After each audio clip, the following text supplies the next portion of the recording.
Je donne maintenant la parole à son Excellence, Monsieur Abdoulaye Diop, ministre des Affaires étrangères et de la coopération internationale.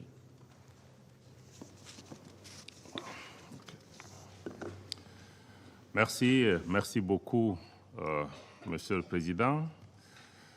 Monsieur le Président, chers frères, la délégation du Mali vous adresse ses chaleureuses félicitations pour l'accession de votre pays, le Gabon, un grand ami du Mali, à la présidence du Conseil de sécurité des Nations Unies pour ce mois d'octobre.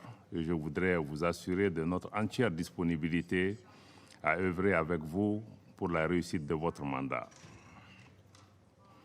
Je voudrais aussi, avec votre permission, saluer et remercier tous les membres du Conseil qui ont exprimé des mots aimables à mon endroit et à l'endroit de mon pays. Mesdames et Messieurs les membres du Conseil de sécurité, nous nous réunissons à un moment où une lâche attaque terroriste à l'engin explosif improvisé a coûté hier lundi 17 octobre la vie à 4 casques bleus tchadiens et en a blessé 3 autres. Au nom du gouvernement et du peuple malien, j'adresse nos sincères condoléances aux familles des victimes, au gouvernement, au peuple tchadien, mais aussi aux Nations Unies, et nous souhaitons prompt rétablissement à l'ensemble des blessés.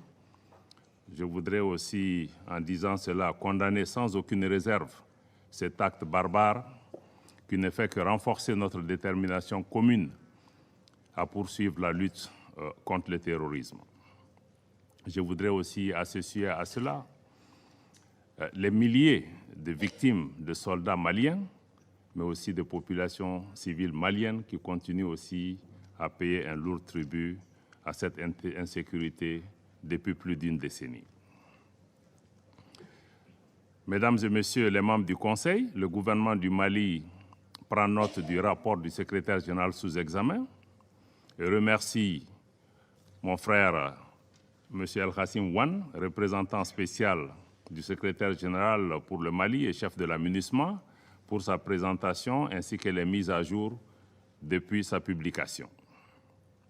Les observations détaillées du gouvernement ont été communiquées aux membres du Conseil dans un mémorandum. Je voudrais à présent réagir en réponse à quelques passages du rapport et à vos commentaires que j'ai écoutés naturellement avec une grande attention. Sur le plan politique, des progrès importants ont été réalisés pendant la période sous examen pour un retour apaisé et sécurisé à l'ordre constitutionnel. Toutes ces actions ont été menées en étroite coopération avec la CEDEAO, notre organisation sous-régionale.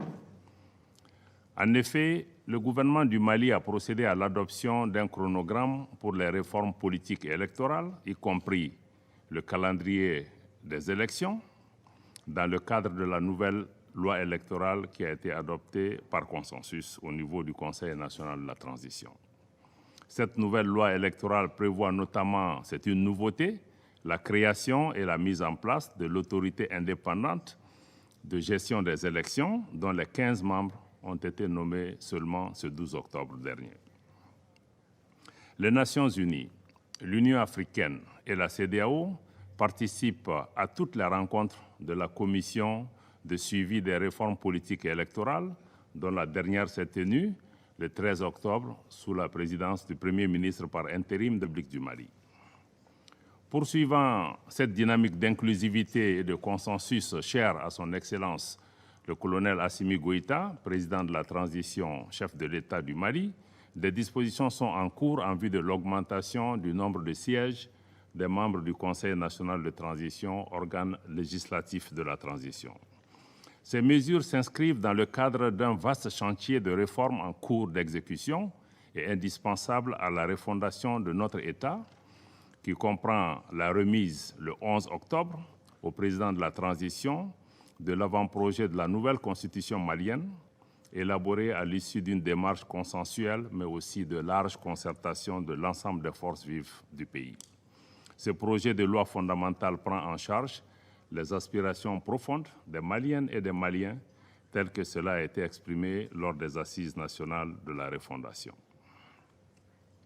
Sur la mise en œuvre de l'accord pour la paix et la réconciliation issu du processus d'Alger, je ne me lasserai jamais de souligner que le gouvernement reste totalement engagé dans sa mise en œuvre diligente et intelligente pour une stabilité durable au Mali. À cet égard, je me félicite de la tenue de la réunion de haut niveau décisionnelle au mois d'août dernier, qui elle-même a été suivie de la 6e réunion de haut niveau du comité de suivi de l'accord le 2 septembre à Bamako. Et toutes ces rencontres ont permis de lever certains obstacles à la mise en œuvre de l'accord. Plus récemment, la 46e session du comité de suivi de l'accord s'est tenue le 11 octobre et a permis aux parties maliennes de renouveler leurs engagements pour une paix durable. Je voudrais à ce sujet saluer la forte implication de la médiation internationale sous la direction de l'Algérie et saluer tous les membres de la médiation internationale qui nous accompagnent. Comme vous le savez, au titre du processus de désarmement, démobilisation et réintégration, les parties maliennes ont convenu de l'intégration de 26 000 ex-combattants d'ici 2024. Je me félicite par ailleurs d'une participation de plus en plus active et significative des femmes et des jeunes au processus de paix. Parallèlement, le gouvernement du Mali œuvre constamment à la promotion de la paix et du vivre ensemble. En témoigne la première édition de la Semaine de la réconciliation nationale qui s'est tenue au mois dernier sur l'ensemble du territoire national, mais également au niveau de la diaspora malienne. Monsieur le Président, à l'instar du secrétaire général, vous avez été nombreux à manifester votre préoccupation relative à la situation sécuritaire. J'en ai pris bonne note et je partage beaucoup de préoccupations qui ont été exprimées autour de cette table. Le rapport sous examen, cependant, aurait gagné, Monsieur le Président, en objectivité s'il informait davantage sur les efforts et les progrès réalisés par le gouvernement dans le cadre de la sécurisation du territoire national et aussi de la protection des populations civiles. Depuis le mois de décembre 2021, les forces de défense et de sécurité du Mali ont lancé des grandes opérations militaires qui ont permis de détruire d'importants sanctuaires terroristes, d'opérer des saisies importantes d'armes, de munitions et de matériel de guerre, de libérer plusieurs localités et de favoriser le retour de personnes déplacées dans leur foyer. Cette montée en puissance des forces de défense et de sécurité est une réalité tangible, fortement appréciée par les populations. Le gouvernement reste déterminé à prévenir et à contrer les attaques indiscriminées ou les représailles contre les populations civiles, malheureusement. En outre, le gouvernement s'est doté d'une stratégie intégrée pour le centre, comme cela a été rappelé par beaucoup d'intervenants. Donc, cette stratégie pour le centre qui comprend, en plus des aspects purement sécuritaires, des approches politiques et de développement économique, social et culturel. Cela pour vous dire, mesdames et messieurs, que les autorités maliennes ont pleinement conscience que la seule réponse sécuritaire ne suffira pas à ramener la paix et la stabilité dans notre pays et qu'il est indispensable de créer un environnement socio-économique à même de fournir des opportunités, mais aussi des perspectives aux populations, particulièrement dans leurs franges vulnérables aux influences néfastes des groupes terroristes. Dans la même veine, le gouvernement œuvre pleinement à la restauration de l'autorité de l'État, à la fourniture des services sociaux de base aux populations dans les zones affectées par l'insécurité. Pour ce qui concerne la présence des représentants de l'État, les mesures ont été prises pour que les cadres récemment nommés, et il y en a beaucoup, plus d'une centaine, presque 200 représentants de l'État qui ont été nommés récemment, prêts à être déployés, après leur formation qui comprend des modules sur les élections, sur le mandat de l'aménagement, mais aussi sur les services sociaux de base. À ce titre, les initiatives se multiplient pour offrir l'éducation au plus grand nombre d'enfants dans les zones affectées par le conflit, ce qui est aussi une préoccupation importante et le gouvernement fournit d'énormes efforts pour permettre à tous les enfants, même ceux qui sont dans les camps de personnes déplacées, de pouvoir continuer à recevoir une éducation digne. Toujours dans ce chapitre sécuritaire, il est aussi, Monsieur le Président, il est surprenant que dans le cadre du récit factuel, le rapport du secrétaire général ait passé sous silence la saisine du Conseil de sécurité par le Mali le 15 août 2022 pour ce qui concerne les tentatives de déstabilisation et les violations répétées de l'espace aérien par les forces françaises. Ces actes d'agression d'une extrême gravité qui constituent, vous le savez, une violation de la Charte des Nations Unies, mais aussi une violation du droit international, nous pensons que, mesdames et messieurs les membres du Conseil, que ces actes ne doivent pas rester sans suite et votre Conseil est interpellé fortement au Mali et en Afrique et ailleurs. C'est pourquoi le gouvernement renouvelle sa demande d'avoir une réunion spécifique du Conseil de sécurité qui lui donnera l'occasion de présenter des preuves concrètes des actes de duplicité, d'espionnage et de déstabilisation de la France à l'encontre du Mali, y compris le partage de renseignements et le largage de matériel au profit d'organisations criminelles qui sont à l'origine de l'insécurité et des violences contre les populations civiles qui, mesdames et messieurs, attendent du Conseil de sécurité qu'il assume sa responsabilité principale de maintien de la paix et de la sécurité internationale.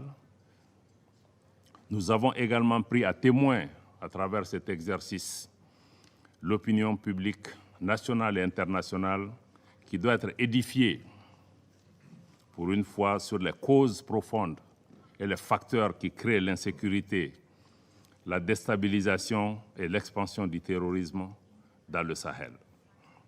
Le Mali dénonce la guerre par procuration qui lui est imposée, tout comme les manœuvres et les entraves à la tenue de cette réunion spécifique pour la manifestation de la vérité dans cette partie du Sahel. En tout état de cause, le gouvernement du Mali se réserve le droit de recourir à la légitime défense, conformément à l'article 51 de la Charte des Nations Unies, mais aussi conformément à la lettre numéro 0444 MACI en date du 15 août que le gouvernement du Mali a adressé au Conseil de sécurité. Donc le Mali se réserve le droit de recourir à la légitime défense si la France continue à porter atteinte à la souveraineté de notre pays, à son intégrité territoriale et à sa sécurité nationale. Sur la question des droits de l'homme, je me réjouis de la baisse constatée des cas d'atteinte aux droits humains sur la période couverte par le rapport. Cependant, contrairement à des allégations sans fondement et entretenues à dessein, les opérations militaires des forces de défense et de sécurité du Mali sont conduites dans le strict respect des droits de l'homme et du droit international humanitaire. Conformément à sa politique de tolérance zéro, le gouvernement du Mali, à travers la justice militaire, a jugé plusieurs cas d'infraction relevant de la compétence des tribunaux militaires et de nombreuses procédures ont été ouvertes dans ce sens, dont certaines sont en cours d'instruction préparatoire au niveau du tribunal militaire. S'ajoutent notamment à ces mesures les enquêtes ouvertes pour la recherche de la vérité ainsi que la relecture du code pénal, du code de procédure pénale et du code de la justice militaire pour prendre en charge ces situations. Je salue ici l'appui de la MINUSMA dans le cadre de la tenue de la deuxième audience du tribunal militaire de Mopti et de 3 autres audiences au niveau de la juridiction de Douenza, ainsi que sa contribution à l'amélioration des conditions de détention et de sécurité dans certaines prisons au centre du pays. Je dois dire en outre que la justice a ses propres exigences, lesquelles commandent que les allégations contenues dans le rapport, qui ne sont pas paroles d'évangile, soient étayées par des preuves objectives, ou tout au moins qu'elles soient fondées en leurs principes, ce qui n'est pas toujours établi dans le rapport. Cependant, je le redis avec force, le gouvernement du Mali reste fermement opposé à l'instrumentalisation et à la politisation de la question des droits de l'homme à des fins de déstabilisation, d'intimidation ou de chantage. Au demeurant, il est tout aussi regrettable de constater que certains mécanismes des Nations Unies, mis en place soi-disant pour aider les pays en crise, fassent l'objet des mêmes instrumentalisations par des influences extérieures. Dans ce chapitre, le gouvernement du Mali constate avec regret que le groupe d'experts des Nations Unies sur les sanctions concernant le Mali, créé par la résolution 2374-2017, outrepasse de plus en plus son mandat, tant dans la substance des événements examinés que dans sa zone d'opération, qui est exclusivement limitée aux régions du nord de notre pays qui sont concernées par la mise en œuvre de l'accord. Le gouvernement a toujours coopéré et de bonne foi avec les mécanismes relatifs au régime des sanctions, notamment le comité des sanctions, avec lequel nous entretenons une bonne relation. Toutefois, nous envisageons de réévaluer notre coopération avec le groupe d'experts à l'aune du respect par celui-ci des termes précis de son mandat. Nous vous avons saisi par écrit le Conseil de sécurité par rapport à cette question. En ce qui concerne la situation humanitaire, le gouvernement du Mali reste très préoccupé par la situation précaire des réfugiés dans les pays voisins, que je remercie ici pour leur hospitalité à l'égard des nôtres. Le gouvernement reste également attentif au cas des milliers de personnes déplacées, y compris leurs enfants, dans le contexte de la rentrée scolaire. Nous sommes d'autant plus préoccupés que les fonds nécessaires aux besoins humanitaires, comme cela a été signalé tout à l'heure par le représentant spécial, ne sont mobilisés qu'à hauteur de 30%. Cependant, je veux donner cette assurance à nos compatriotes dans cette situation difficile. Le gouvernement du Mali continuera à s'atteler à réunir les conditions, non seulement pour leur prise en charge adéquate sur place, mais aussi et surtout pour faciliter le retour dans leur localité d'origine, dans la sécurité, mais aussi et surtout dans la dignité. Mesdames et Messieurs les membres du Conseil, j'ai également pris bonne note de vos remarques et observations en ce qui concerne les défis opérationnels posés à la MINUSMA. Le gouvernement du Mali s'est organisé à prendre en charge le départ de la force française Barkhane. Il n'y a donc pas de vide sécuritaire à cet égard. Nous invitons par conséquent la MINUSMA à pleinement coopérer avec la partie malienne en vue de l'efficacité de nos actions communes sur le terrain. Vous comprendrez ici, contrairement à ce qui est véhiculé, qu'il n'existe aucune volonté de restreindre les mouvements de la mission. Il y a plutôt de la part du gouvernement du Mali une volonté d'affirmer notre souveraineté sur notre territoire, une volonté de coordination, mais une volonté aussi de partenariat avec la mission tenant compte de ce contexte nouveau. Le gouvernement a été amené à prendre des mesures pour des considérations de sécurité nationale essentiellement, suite à l'arrivée sans base légale, mesdames et messieurs, sans base légale de forces étrangères qui se présentaient sous la bannière des Nations Unies, ce qui est profondément préoccupant et ceci doit interpeller votre Assemblée. La suspension des rotations qui s'en est suivie n'a été que temporaire. Elle a été immédiatement levée suite à la mise en place, comme le représentant du secrétaire général l'a dit avec moi, d'un cadre permanent de concertation de haut niveau entre le gouvernement et la MINUSMA, qui comprend pas moins de 7 membres du gouvernement, pour montrer notre engagement à travailler avec la mission pour trouver des solutions. Ce cadre a permis de régler les questions de rotation et ce cadre aussi qui est permanent permettra aussi d'apporter des solutions à d'autres difficultés qui se poseront à la MINUSMA. En tout cas, nous serons toujours disponibles pour envisager ensemble des solutions. Dans la perspective de l'élaboration de la revue stratégique, le gouvernement du Mali affiche en priorité le recentrage de la mission sur les fondements de sa présence au Mali, notamment l'appui à la restauration de l'autorité de l'État sur l'ensemble du territoire, mais aussi une meilleure articulation du travail de la mission avec les autorités maliennes.